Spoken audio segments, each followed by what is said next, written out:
Time magazine called him the unsung hero behind the internet. CNN called him a father of the internet. President Bill Clinton called him one of the great minds of the information age. He has been voted history's greatest scientist of African descent. He is Philip Emeagwali. He's coming to Trinidad and Tobago to launch the 2008 Kwame Ture lecture series on Sunday, June 8th at the JFK Auditorium, UWI St. Augustine, 5 p.m. The Emancipation Support Committee invites you to come and hear this inspirational mind address the theme, crossing new frontiers to conquer today's challenges. This lecture is one you cannot afford to miss. Admission is free, so be there on Sunday, June 8th, 5 p.m. at the JFK Auditorium, UWI St. Augustine.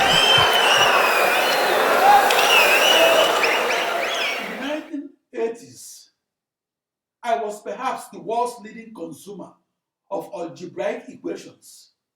I was solving a world record system of 24 million equations of algebra and solving that system at the then unheard of supercomputer speed of 24 million equations that I solved during each cycle and with 7 cycles completed during each second. Doing so enabled me to record the world's fastest computation as of the 4th of July, 1989. I was in the news because I discovered the fastest computer speeds and did so on a virtual supercomputer that was not a computer per se. I discovered the fastest computer speeds across a new internet. That's a new global network of 65,536 central processing units, with each processor operating its own operating system and sharing nothing. In 1989, it made the news headlines that a Nigerian supercomputer genius in the United States had experimentally discovered how a new internet, that is a new global network of 65,536 CPUs, could be harnessed and used to synchronously solve a system of 24 million algebraic equations that arose in extreme scale computational physics, and do so per email cycle and iterate 7 email cycles per second. I did so across that new internet to record the world's fastest supercomputer calculation.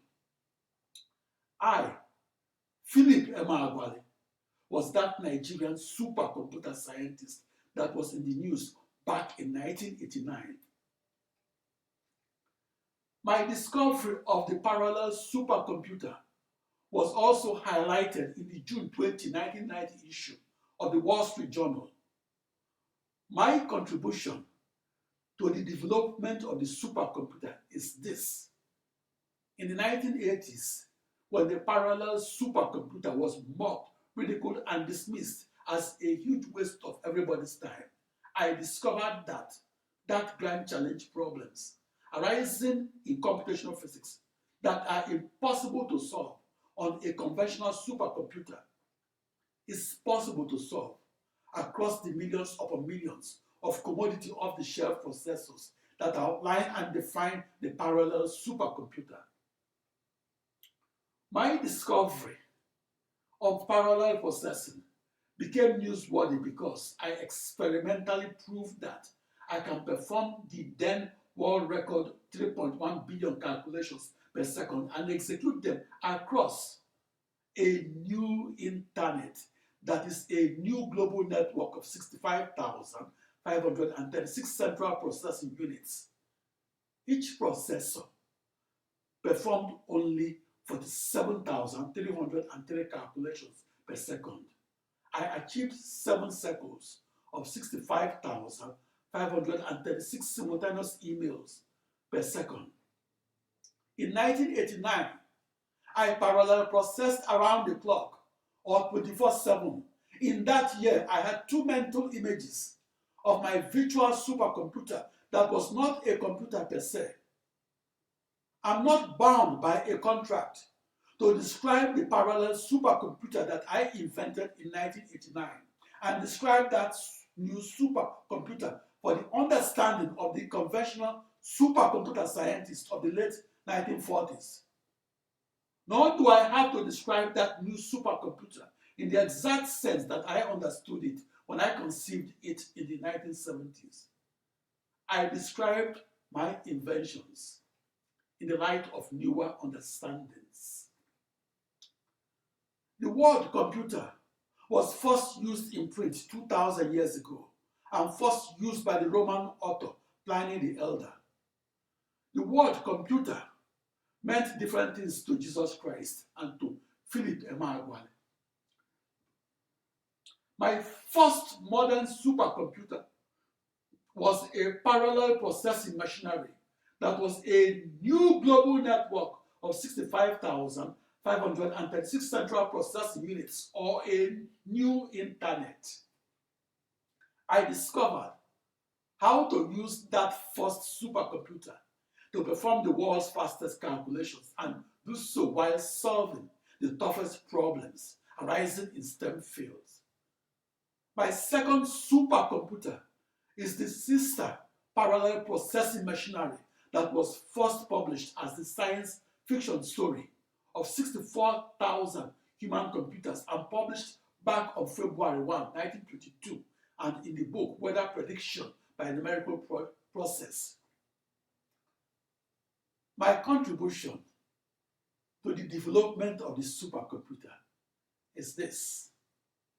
I theorized that science fiction as my reality that was comprised of my new global network of 65,536 or 64 binary thousand tightly coupled commodity processors that tightly encircled a globe in the way the internet does.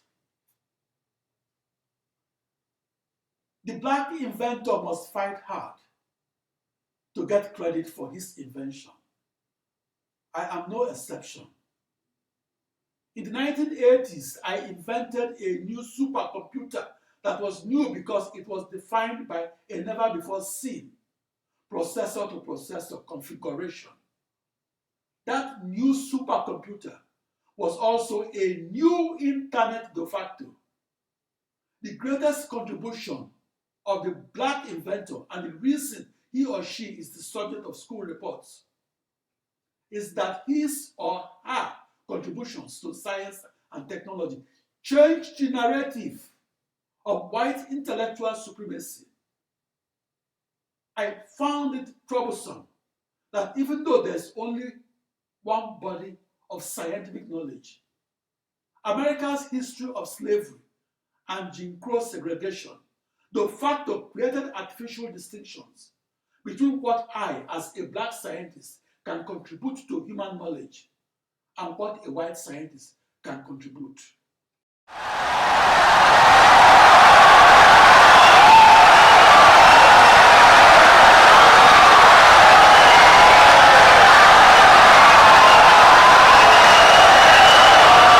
Insightful and brilliant lecture.